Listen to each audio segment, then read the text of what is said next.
Hello there, face boogers, podcasters, YouTubers, and rock finners. You're watching not the Jimmy Fallon, Jimmy Kimmel, Jimmy Ellen, Jimmy Colbert show.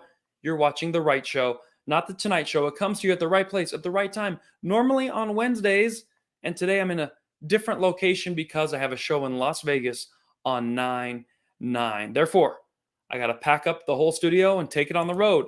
Today we will discuss the following things. Biden gives a speech fit for a Fuhrer. Bed Bath & Beyond CFO takes a big fall. Diversity hire Karine Pierre fumbles and mumbles just like her boss. And BLM fails to learn a valuable lesson. It all happens right here, right now on The Right Show, a support group for normal people.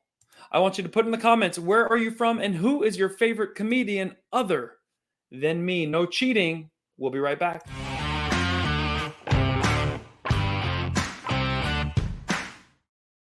Catching up in the comments, that's one thing that makes this show even better than any other show. It's the idea that you can interact. People are writing comments and they go right here on the board. Kvon, love your Pandora content. How cool is that? We're going to record the audio here. We have someone else. Kvon, when will you go on Gutfeld? Probably not too long from now. I am working on that. Kvon, I like Sebastian Maniscalco. Good. So these are the comedians you like other than me. Bobby Slayton, the bulldog of comedy. Dave Chappelle. Well, he's a very good comedian, damn it. And I wouldn't want you to like anybody else. He's fantastic. Ohio.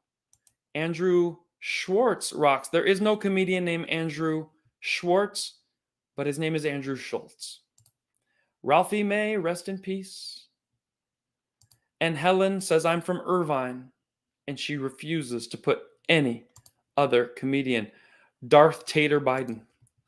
All right, so that's what you can see on this show is we do interact with you. If you say something stupid, I'll throw this on the board. The who, the her. And if you throw a little tip in the bucket, that is a super chat or stars on Facebook, or you visit gofundme.com/KvonComedy or Venmo at KVON-KVON. You get this? So thank you for the coins. Be sure to watch those comments. Sometimes the comments are even funnier, dare I say, than your fearless host, Kvon Moeezy. Now, I just got done touring Washington, D.C. We sold out all the shows. Yes. Small venue, but a lot of fun. And I took one of my comedy clips and I said, hey, Larry Elder, you have to see this. To my surprise, Larry Elder saw the clip, responded, said, why don't you come on my show? I said, are you kidding me? This could be a prank. Sure enough, it was not. And that is why we're coming to you a little bit early. I just got done filming this show right here on Epic Network, EPOCH.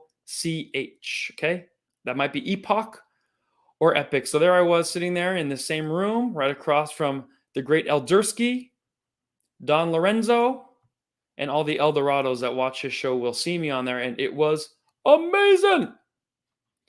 With that said, I want to invite every single one of you to my live comedy shows because things are heating up. I don't know what happened in the last year, but my subscribers just came to screeching standstill. And I kept posting videos and kept coming to you live. And lately I've been taking my little TikTok versions of my videos, 30 seconds, 50 seconds, posting. I have news for you. YouTube is at 352,000 subscribers, making me not the most famous half Persian, but the most famous Persian comedian on all of YouTube. See what we did? We just elevated from half Persian to full Persian on YouTube. Another thing, 203,000 subscribers on Facebook, but here is some interesting news. I've been stuck at 38,000 subscribers for 3 years on Instagram. I posted one clip where I said my muscles are not for Tai Chi, they're for looks, they're for Starbucks, they're for chai tea. Would you believe this clip has gone viral in India, not even in the United States of America? And all these Indian fans, one after another, are hitting subscribe. They've never seen me before, and they're going, I love your jokes. They are so funny. If you ever come to Mumbai, I will buy a ticket to see you. I have no plans to go to Mumbai. But I might have to change that because of how many. I have 40,000. I have more Indian subscribers in the last 2 weeks. We just gained 40,000. And I only had 38,000 prior to that on my whole channel. So thank you, India. I don't know. Maybe I go to India. I'm royalty. I marry a princess. They bring her to me on an elephant. We each have a chai tea. That's why the Indians laugh at my comedy. They're like, you are so dumb. Don't you know chai and tea mean the same thing? You are saying tea. Stupid American. He says tea, but he's cute and funny. What do I care? But guess what, Indian people? I know that chai tea means TT. And as an American, I love TTs because Americans, we love big TTs and we cannot lie. You other Indians can't deny. So if you like TTs, put it in the chats, put it in the comments, and we're going to put you right here on the board. Now look here. We already have €5 coming to us from St. Ranger, St. Kvon. We hope you come to Europe one day. I was there in 2018 before the world ended, and I would love to return. So thank you. Where's my people that love big TTs? Yes, we got Indians in the house. Even ladies like nice big TTs. India. Love your accent. Congrats. And Kvon has the designer muscles. Good. It does sound, Poor Man 993, like censorship from big tech, that my videos are just as funny as in America, but they have to go overseas and they get a huge fan base. And you're going, really? You're telling me people in Texas don't like big TTs? People in Florida, people in Nebraska, we have to go all the way to New Delhi to get 40,000 fans overnight? Well, so be it. William Corpus says he likes big TTs and boo tees. That is fantastic. All right. Well, without further ado, it is time to get into the nitty-gritty of the right show. Before we do, since I just did Larry Elder's show and he brought me on, I'm going to get thousands of new fans from that. So I want you to go on, check out his new movie, Uncle Tom 2. It is now out in theaters. And my upcoming tour dates are right here for all of you to see. Invite your Indian friends. Tell them this guy is a big deal in your home country. You're all invited to the following tour dates. 9/9, 2 days from now, Turning Point, Las Vegas is bringing me to a venue right on the Strip. The bright city lights of Las Vegas, be there. Syracuse, New York, my first time there. Let's sell that place out ×2, so they have to bring me back. San Diego, Turning Point, Sacramento. Then the Beverly Hills is a private event, but if you want to put on your own show while I'm in LA, I can get to Orange County, Bakersfield, Santa Barbara.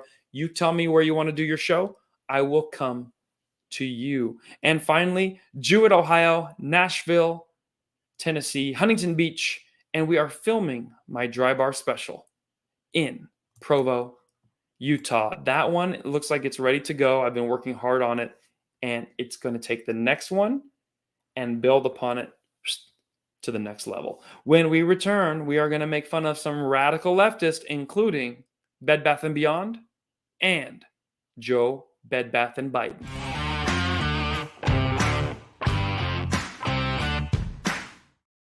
Since we just added so many new shows, if you want a free ticket and you're a loyal supporter of my show, I'm going to give away 2 free tickets to the first 10 people who message me. That's for Vegas, Nashville, Syracuse, or San Diego. And Sacramento, throw it in there. Bed Bath & Beyond CFO banned Mike Lindell's products from all his stores. Now, if you know Mike Lindell, he's got these pillows. They're fantastic. I use them all the time. Very comfortable pillow. It's washable. You put it right there. Let's say you get sick.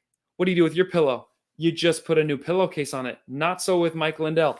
You put it in the washer. You hit it the dryer. You put it back on. Now you're not going to get sick over and over from your own pillow. So be sure to pick up a My Pillow. And I'll tell you who wishes he picked up a My Pillow. None other than this gentleman. The CFO of Bed Bath & Beyond jumped to his death from his luxury high-rise apartment in New York. It's something you only see in the movies. I will go through it with you, and you can tell me why you think he did what he did. Here's his picture right there. Bed Bath & Beyond executive jumped to his death from high-rise apartment balcony, law enforcement tells CNN.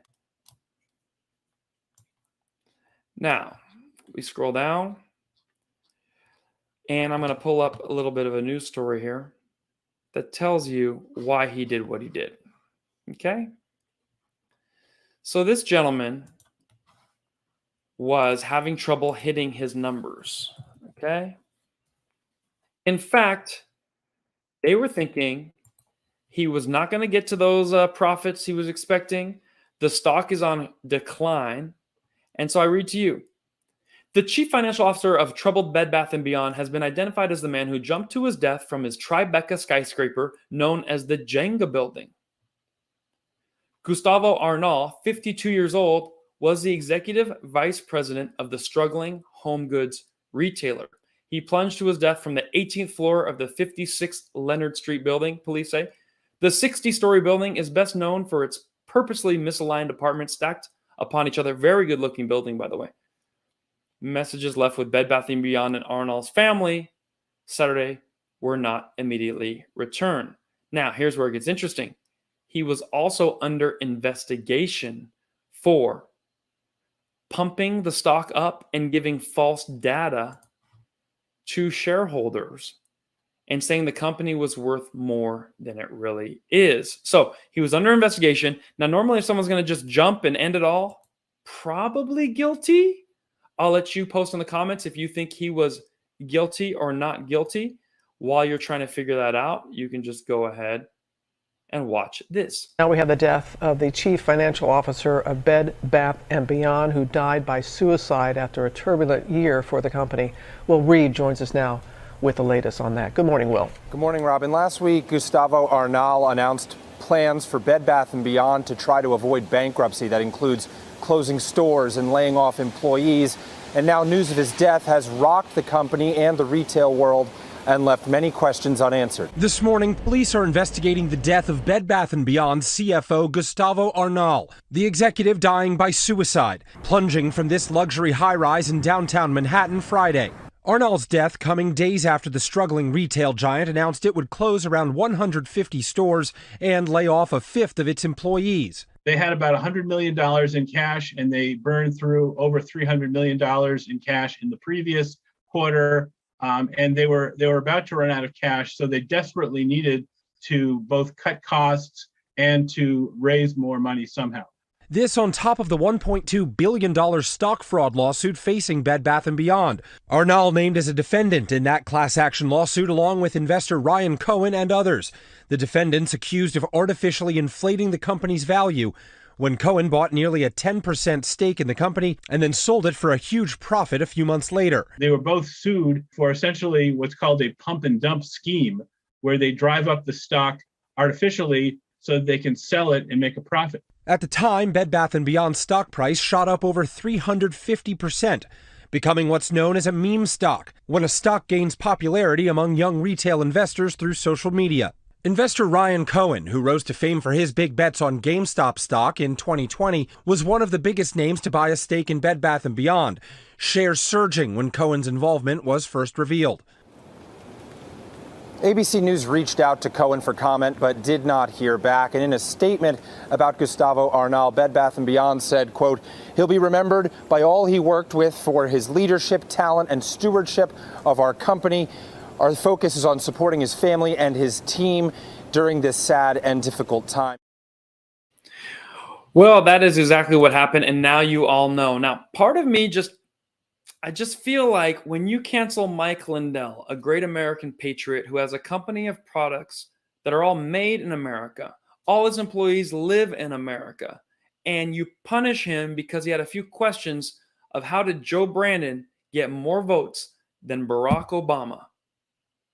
When you see Barack give a campaign speech, there's a huge group of people there to see him. You can see the youth and the older people, the tears in people's eyes. Whether you liked Obama or not, you could see a movement there. When you see Trump give a speech, you see a global movement of supporters from Hong Kong to Iran and everywhere in between.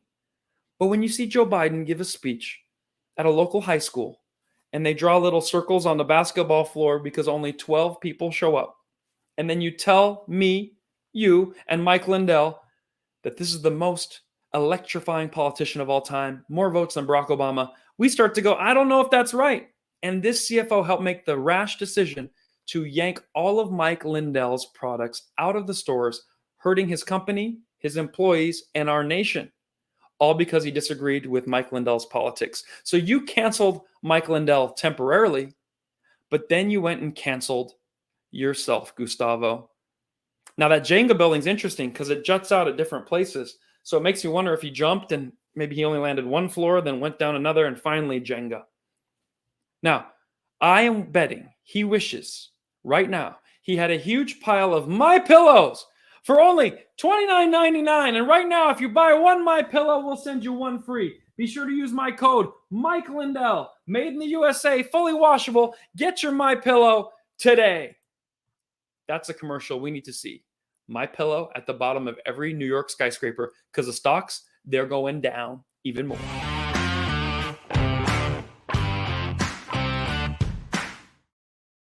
Speaking of Biden, he gave a speech fit for a Fuhrer. If you were in Germany in the 1930s, you would see something very similar to this, but now we have a taste of it right here in the good old US of A, where Joe Biden, the great uniter, I want to be a president. No, not a joke. For all people. Come on, man. Then he goes to say half of the country are terrorists. Half of the country are against the USA. Half the country are enemies of the state. Not everyone, just the MAGA Republicans. So we have Joe Biden telling the mainstream America, the people kind of independent, they're working all day. They don't have time to follow politics. All they have time to do is get home late at night, not like you and I, where we kind of joke about this stuff 24/7. They get home, they turn on the TV, they've got 5 minutes of undivided attention. And the president of the United States says anyone who voted for or likes Donald Trump is your enemy. Now, first I want to show you, Trump gave a speech in Pennsylvania, and then Joe Biden had just given a speech there. So you're going to see Joe Biden gave the speech, and then Trump gave the speech. Take a look at the two audiences, and you tell me who had more votes based on optics.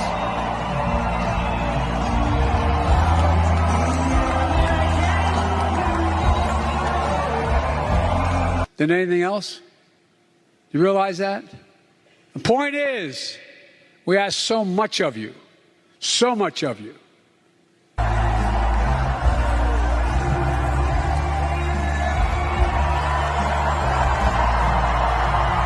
Too much of what's happening in our country today is not normal. Donald Trump and the MAGA Republicans represent an extremism that threatens the very foundations of our republic. Now, I want to be very clear up front.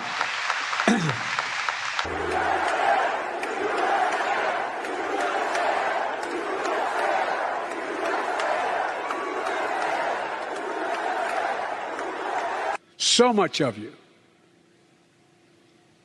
I've not every Republican, not even the majority of Republicans are MAGA Republicans.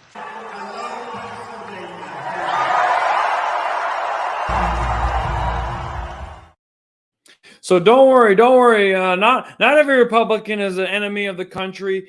Just the ones that are MAGA Republicans. Okay. So if you wanna be on my good side, I got the military. We got airplanes that can bomb you. Then just don't vote for Trump. Okay, vote for me, huh? Or vote for like a guy no one else will vote for, so I win again. Come on, not a joke.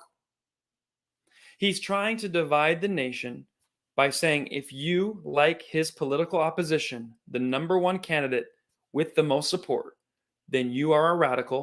You deserve prison with no trial.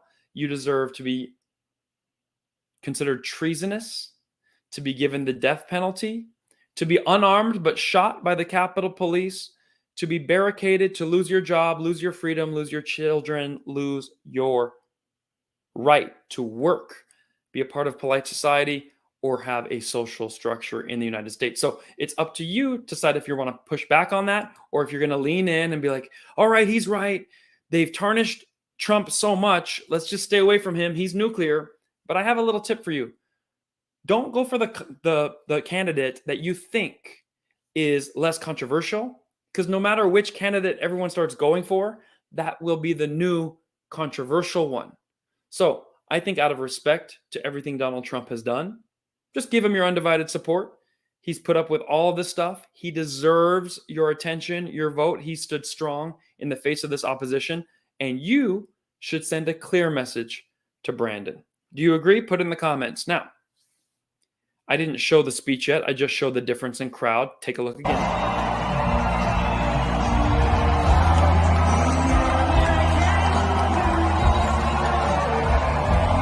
Than anything else? You realize that? The point is. So you can see the energy in the room, and you can see everyone that was at that Trump rally is considered an enemy of the United States of America as long as Biden is in office. Now, I want you to watch Joe Biden give his speech. I just gave you the highlights right here. I just chopped the most important parts. First, let's talk about this guy who, I understand science. I listen to experts. He starts his speech coughing. That is a great metaphor for his presidency. Hello, American people. Weren't we taught to cough like this, to wear a mask, to get multiple boosts? All of this is out the window when the idiot in chief comes walking up. Take a look. My fellow Americans, please, if you have a seat, take it. I speak to you tonight from sacred ground in America, Independence Hall in Philadelphia, Pennsylvania. This is where America made its Declaration of Independence to the world more than 2 centuries ago with an idea unique among nations. So that was the most important takeaway from his speech, that after 3 years of lectures about coughing and masks, and if you're sick, stay home, he's had COVID 3 different times in the last month. His wife has got it twice. They keep infecting the nation. Their boosty boost have not worked for them, and they still go out, shake everyone's hands. They're not wearing masks. They cough into their hands. This is the party of trust the science. And you can tell I'm not the only one that agrees. Look here, Geary throws $50 in the bucket. Thank you for supporting The Right Show, a support group for normal people.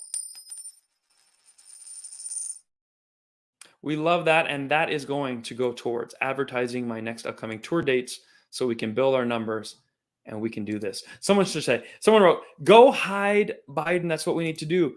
Geary, woohoo.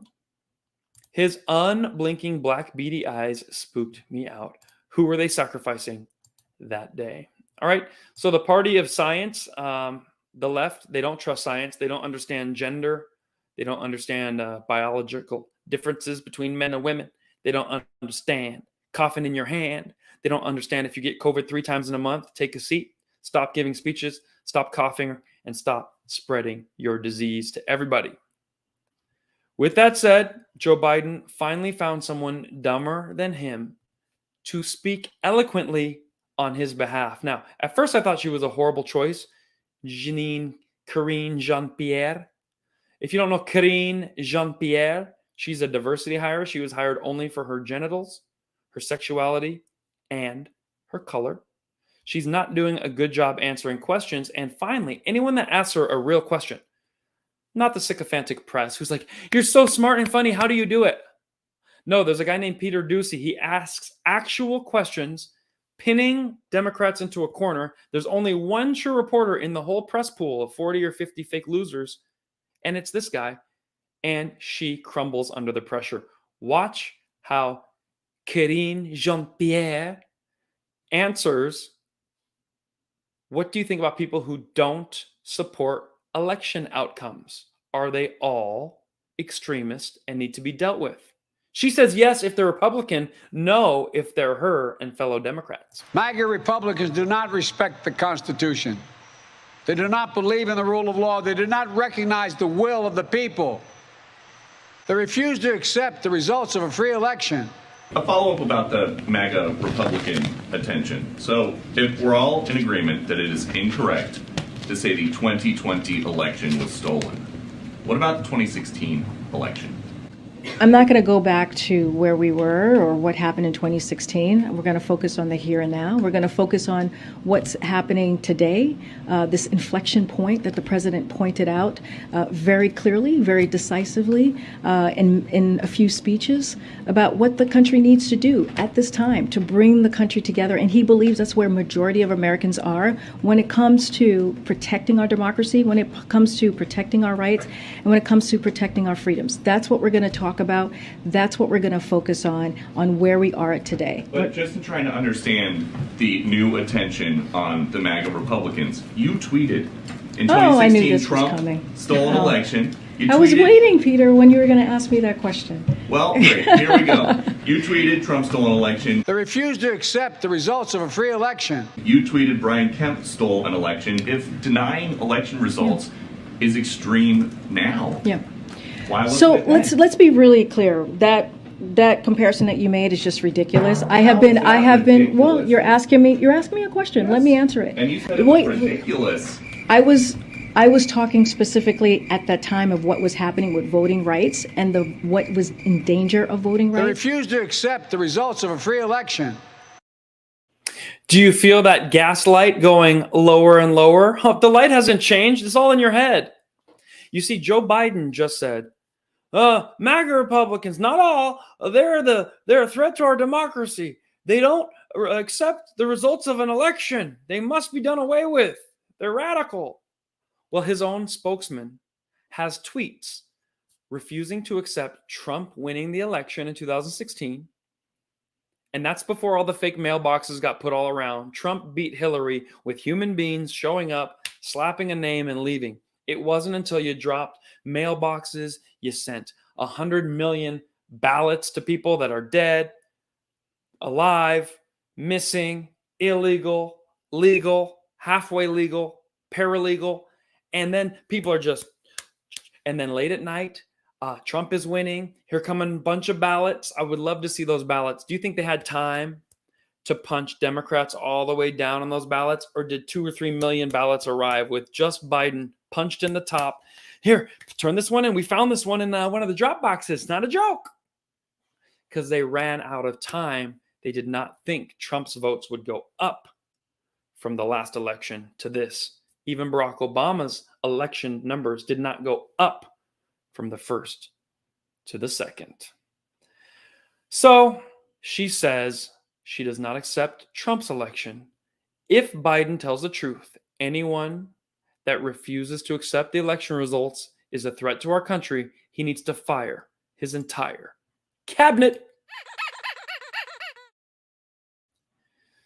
So that's where we have it. Now, in order to sum up the whole speech, I could have broken it down. It's 22 minutes long. You would have been bored to tears. This guy, Mark K. Mark K created a song that really in under 1 minute encapsulates everything that was said and encourages you to not take any crap from Joe Brandon. Take a look. The MAGA Republicans represent an extremism that threatens the very foundations of our republic. Joe Biden went down to Philly. He had something he wanted to say. He was in a bind. His team was way behind, and it was coming on Election Day. So he stood in front of a podium underneath the late summer skies, started reading the teleprompter and repeating his favorite lies. He looked like a snake oil salesman when he stood up on his stump, saying the greatest threat to our democracy is mean old Donald Trump. Now, half y'all out there is pretty damn extreme, and if you think that you can beat us, you're gonna need an F-15. Then he said, we've got a choice to make come Election Day. Are you gonna vote for Democrats or for the good old USA? MAGA, get your red hats on. It's time to take a stand. We've got to beat the Democrats and impeach old Brandon. And if we win, we get to make our country great again. But if we lose, we're stuck with Joe Biden.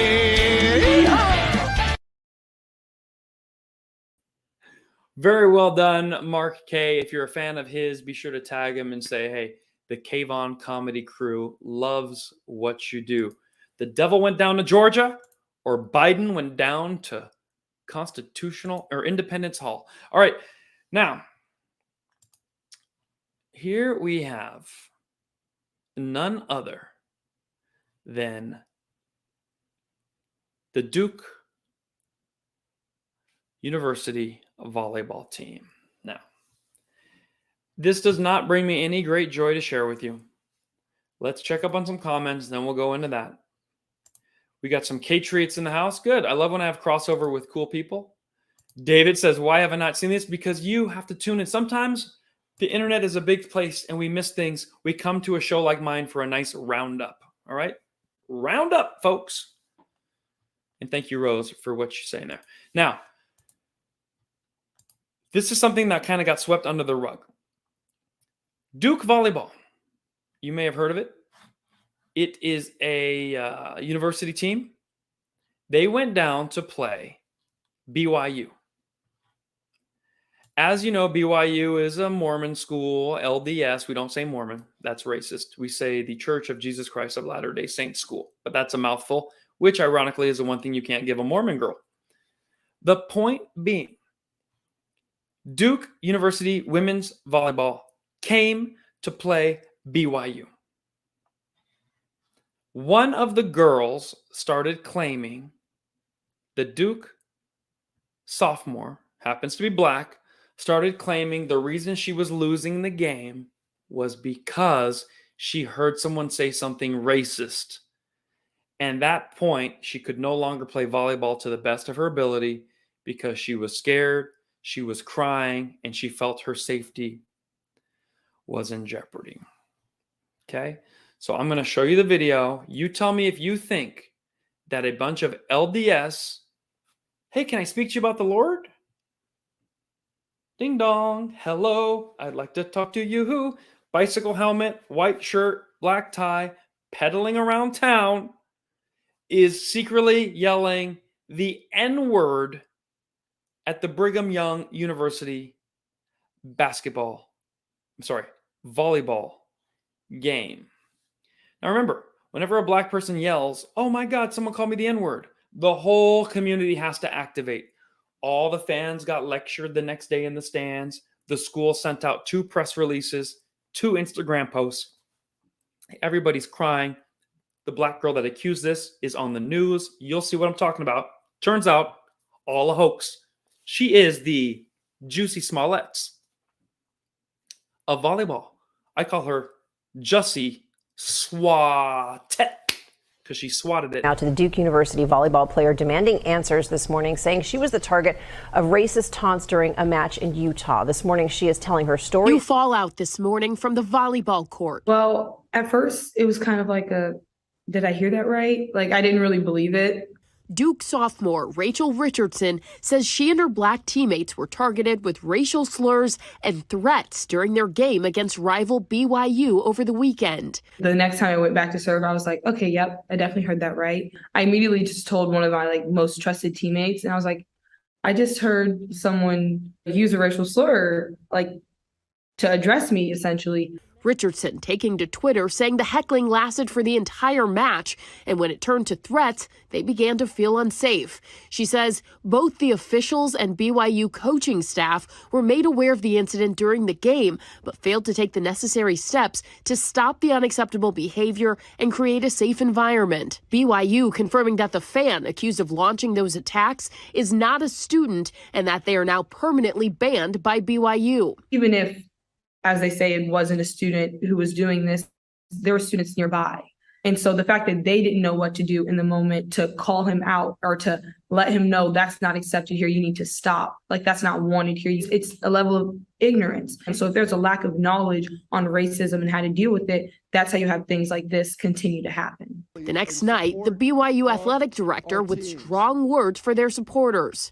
Cheer them on as loud as you can, but do not cross the line where you would hurt or harm anyone in any way. Richardson has thanked him for his support and says he's been at the forefront of making sure his athletes get the proper education and training to handle any similar encounter effectively. Richardson's father says although she's receiving overwhelming support, there's need for more action and accountability. So if you're standing in that crowd and someone is doing that next to you, what is progress? Progress is someone saying, hey, stop that. For Rachel, she calls the incident an opportunity for herself and for others. I'm not the first person. I'm not the last person. This isn't an isolated incident. It's an opportunity for not just me, but for anyone who has an opinion, anyone who has a voice, to decide that it should be the last time. Brigham Young University has since banned one fan that was allegedly involved in that harassment, but police at the university have since said there is no evidence that person was involved in any racial harassment. Duke fans we spoke with say that has led people to discount what Richardson says happened. I think if any of these, instances of trying to invalidate these stories kind of perpetuates a stigma here that these instances can be swept under the rug. They say accusations that it didn't happen will not stop them from showing support. I guess I'm still going to believe the stories of the volleyball players. Whatever they say, I'm going to have their back. We're going to have their back. And there's no really cause for any student athlete here to lie, especially a black student athlete in this instance. So, we're always going to kind of stand with them.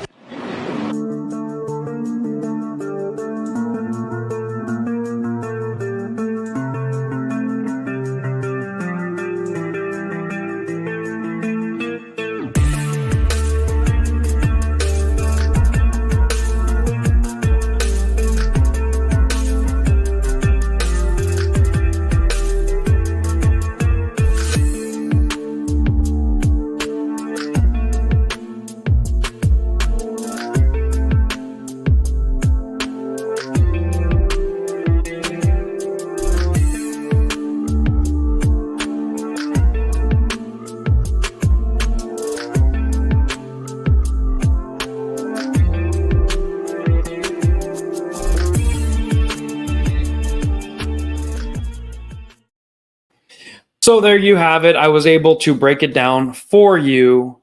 Duke volleyball. She said she was playing. Obviously, she's losing. And someone yelled a racial word. She won't even say which word because we all know nobody said any word. But as we know, we used to be told it was just the N word. Then you could never say colored people. Then you could never say you people. Then you could never say food items around people. So the list just keeps getting longer and longer because it's not about a word. It's about a mental illness. Now, why is she targeting BYU? Well, because it's BLM or BYU. You have to pick one. You can't be a fan of both. Okay? We all know there's no video recording. This is the Snapchat generation. Every kid in those stands has all their different cameras out. If someone keeps yelling the N word to the point where you can't hit the volleyball anymore, it would be on somebody's recording. The second problem is now we had to stop the game. They had to investigate people. They kicked a fan out. It turned out the fan did not say that. The police just had to activate and do something to look like they were doing something, but caused a problem. The third thing, even if someone did say it, who cares? If I'm kicking your butt in basketball and someone's like, whatever, Persian, stupid Iranian, I bet that's where you get your oil from, oil man. I'm still beating you in basketball. So if you're good at your sport, it wouldn't matter what they're yelling. I'm sure people yelled things at Dennis Rodman, and he laughed and got even crazier. They called him the F word for a guy who likes other gentlemen, little bundle of sticks, and he would just pinch their butt when they ran by to make him even more upset. Hey, you can, if you're a champion, you use this stuff to make you even better, and you laugh at the losing team as you leave. It's to the point where I don't know if women should be allowed to have competitive sports. Because if one girl in a group of 10 is going to say, you know what they did the next day? They canceled the volleyball game the next day for the fans. So they made it like a private, like in a bubble situation where only the players and the coaches could watch. Now imagine if you're a father, a wife, a mom, a dad, a cousin, and you flew all the way to Utah to watch BYU play Duke. And the next day they said, we can't have our second game with you there because somebody said something racist, only to find nobody said anything racist. The true racist is the Duke player, because the Duke player is the one who's claiming racism is why she lost. So she's acting like the victim, but she's being the bully. Duke is known for this behavior. In North Carolina, a very radical left area, they are so afraid of racism. They talk about it every day. They learn about it every day, that it has become none other than a mental illness. Would you believe that? Racism has become, and leftism, a mental illness. It's the boogeyman that's all around. We're so scared we can't hit a volleyball. Those people upset me. Get them out of here. I want my world to be safe. Your world is not safe. Play your volleyball game and go home. I'm going to tell you some things that happened to some people, and you're not going to believe it. In, I believe it was 2009, 10, somewhere around there, there's a group called the Duke Lacrosse Volleyball Team. The Duke Lacrosse team. Okay. Now, the Duke Lacrosse team, which lacrosse is a game with a little basket, they had a party they shouldn't have had. They invited a stripper. They shouldn't have done it. The stripper saw a bunch of rich, what she thought were privileged white people, and thought, I can say they're racist. I can say they raped me. She falsely accused them of rape, and without asking questions, the media goes, aha, yes, you can tell they did it. These are privileged white men. Of course they did it. Rolling Stone ran the article. Size 50 font on every newspaper. Lacrosse boys, white privileged boys raping the black girl. If you saw the picture of the black girl, trust me, you wouldn't be a fan. So the point is, it was a hoax. Now we go to LeBron James. LeBron James is hated because he left his hometown of Ohio, his home state, and came to LA. In order to fit in LA and feel like a victim, he says somebody spray painted the N-word on his fence. Do you think anyone spray painted the N-word on the fence of a black man in the leftist liberal state of California? I mean, this isn't Alabama circa 1952. So what happened was LeBron had one of his homies go write some word on the fence so that now that he left Ohio, he can say, well, I'm a victim here in California, so please let me and my family live here in peace. We're already putting up with racism, and that's more than we can handle at this point. Please. So now you can't criticize him anymore for leaving his home state and failing to do what Michael Jordan did, which is win all his titles in Chicago, and instead he's going to go chase rings by building super teams around the nation. Now we go to Serena Williams, who recently quit tennis because she's no longer winning. Serena Williams has lived a life of fake racism for the last several decades. Americans love great athletes. Muhammad Ali, Mike Tyson, Michael Jordan, Dennis Rodman, David Robinson, David Justice, Bo Jackson. Seeing a black person doing well in sports does not blow our mind. We're not like, whoa, no way. We're pretty accustomed to it. So in 1999, Serena Williams went and played in Indian Wells. No problem. In the year 2001, she returned to Indian Wells and got booed. She has said she was booed because of racism for the last 21 years. Please put in the comments if you know why Serena was booed. I had to do a little research to figure out why was Serena Williams not booed in 99, but she was booed in 2001. Did a bunch of racists move into California and decide to go to a tennis match 2 years later? It turns out Serena and Venus were playing in the finals, semifinals, working their way up to the championship round. The father knew that Serena was going to have to play Venus, and those two girls are competitive. They were going to wear each other out. So when it came time for those two to play, those two were supposed to play. The father pulled Venus out of Indian Wells. The father pulled Venus out so that Serena got a forfeit round, could rest an extra 4 or 5 hours. Meanwhile, her competitor had to play the whole way up and showed up to the finals very tired. So the fans were booing for unsportsmanlike conduct and for what they felt was Serena and Venus Williams' father tinkering with the board so that Serena could have an easier chance of winning her first major title. Now, doesn't that sound a lot more realistic in California, that they were booing for unsportsmanlike conduct and for tinkering than booing because she's a black girl playing tennis in the year 2001 after they've already seen Arthur Ashe? They've already seen all these different tennis players. Pete Sampras is not a white man. Andre Agassi was the biggest star. He's an Iranian, Armenian. Unbelievable that we have to keep putting up with this stuff over and over and over. And that is why we always say leftism is a mental illness. It's making our kids go crazy. And now you have people in the year 2022 screaming and crying. They thought the Mormon called them the N-word. We'll be right back with a whole lot more The Right Show. This one is so much fun.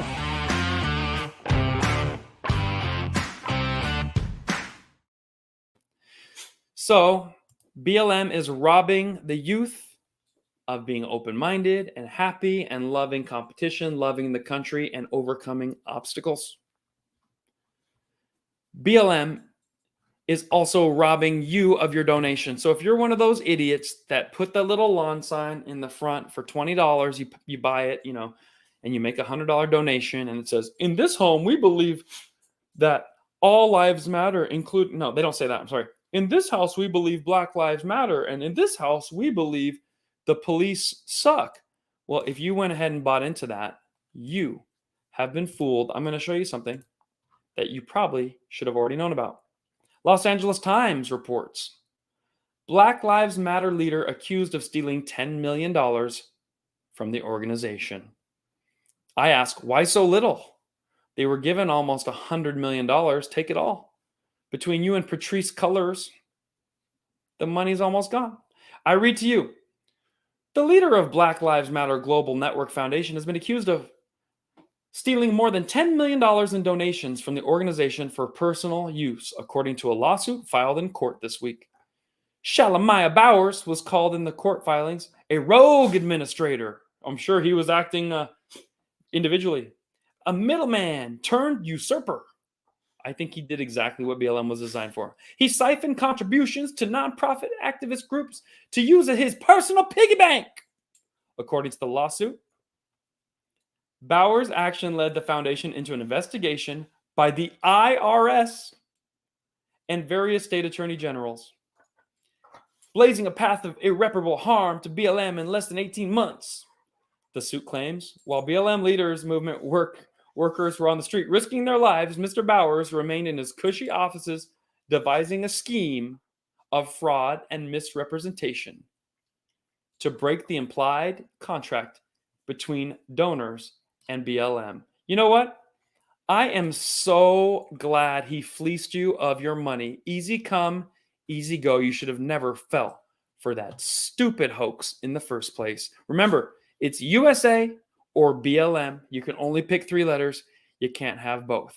And since BLM is a bunch of race hoaxers who are pretending they're victims, I want you all to watch this. BLMers, I know you're going to try to put your little hate messages in the comments. That's fine. but now you have to watch this as well, and you're going to learn a valuable lesson. Put down the glass of your impression. Put down the fake glass of oppression. Nobody's oppressing you but you. 3, 2, 1. How heavy is this glass of water? Melissa, would you care to answer? 8 ounces. 12 ounces? The absolute weight of the glass doesn't matter. It depends on how long I hold on to it. If I hold it for a minute, nothing happens. If I hold it for an hour, my arm will begin to ache. If I hold it all day long, my arm will feel numb and paralyzed. Well, the weight of the glass hasn't changed, but the longer I hold on to it, the heavier it becomes. The stresses and the worries of life are like this glass of water. If you think about them for a little while, there's no problem. Think about it for a little bit longer, it begins to hurt. You think about them all day long, and you'll feel paralyzed, incapable of doing anything. Always remember, put the glass down.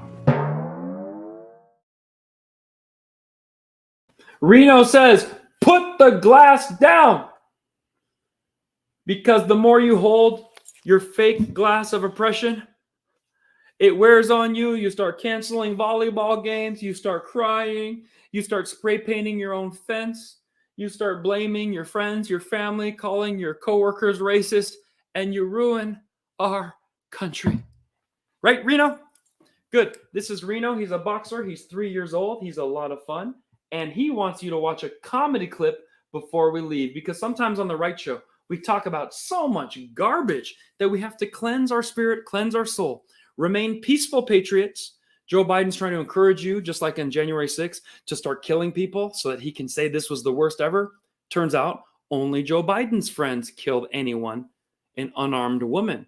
But the left can't say that. So, January 6th, that was the worst of all time. And now they want you to not be having fun, not be laughing. The more miserable you are, the more equal you can be to them. But we don't want to be equal to the radical left. So here's what I want you to do. I want you to watch my new comedy clip. I just posted it on TikTok, YouTube Shorts, and Instagram Reels. This clip is going viral, and I want you to find it on those and click share so we can send a message to the radical left. We're not going anywhere. We're here to stay. Right, Reno boy? Enjoy a comedy clip. I was on a yacht on Mother's Day for 150 mothers in Orange County, California. And I was...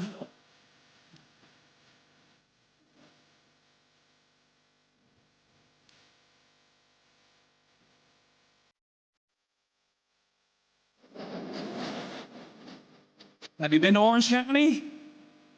Orange County women, they come with their own flotation devices. They just be waiting.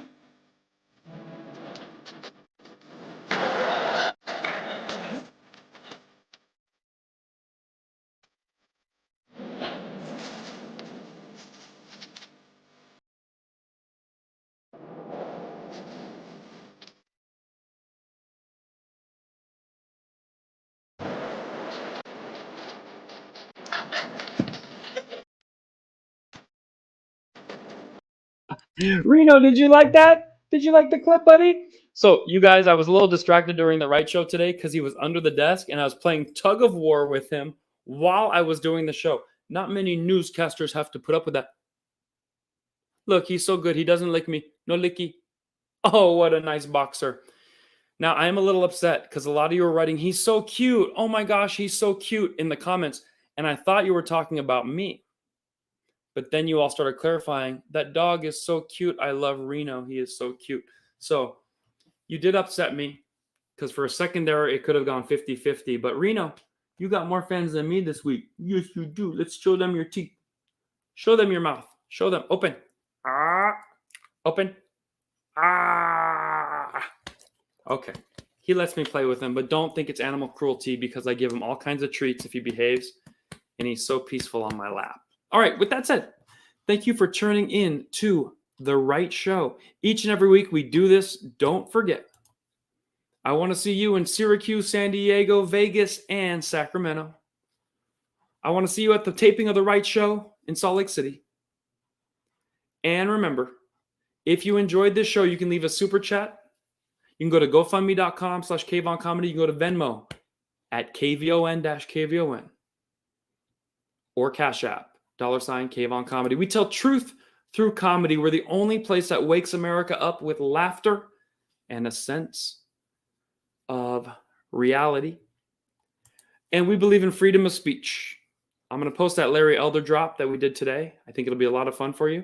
And here's what I want you to do. Since YouTube will probably ban me for being a moderate, which they call a radical right-wing conservative, visit k-von.comedy.com/contact and scroll up to the part that says newsletter, and please leave a comment. Leave a comment if you want, but mainly leave your email in the newsletter and hit subscribe. After this, we hang out on locals.com, so I'll see you over there. That's how you get to the show, and you can ask me anything. On this channel, I can't say things like the thing you push, so I have to say boosty boost. I can't say Leah Thomas is Transylvania, so I have to say Leah Thomas is a great female swimmer. I have to just kind of goof around with the way I speak. It's very difficult. It's like learning a new language. So join me on Locals, where we can tell the truth. And thank you for supporting The Right Show. We're going to be here next week, same time, same channel. I can't wait to see you. Until then, Reno, say goodbye. I think you want to go for a walk. Oh, yeah. Perfect. That's a good way to end it, I think. Want to go for a walk? Is that what's going on? Go for a walk? Go outside? Okay.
What?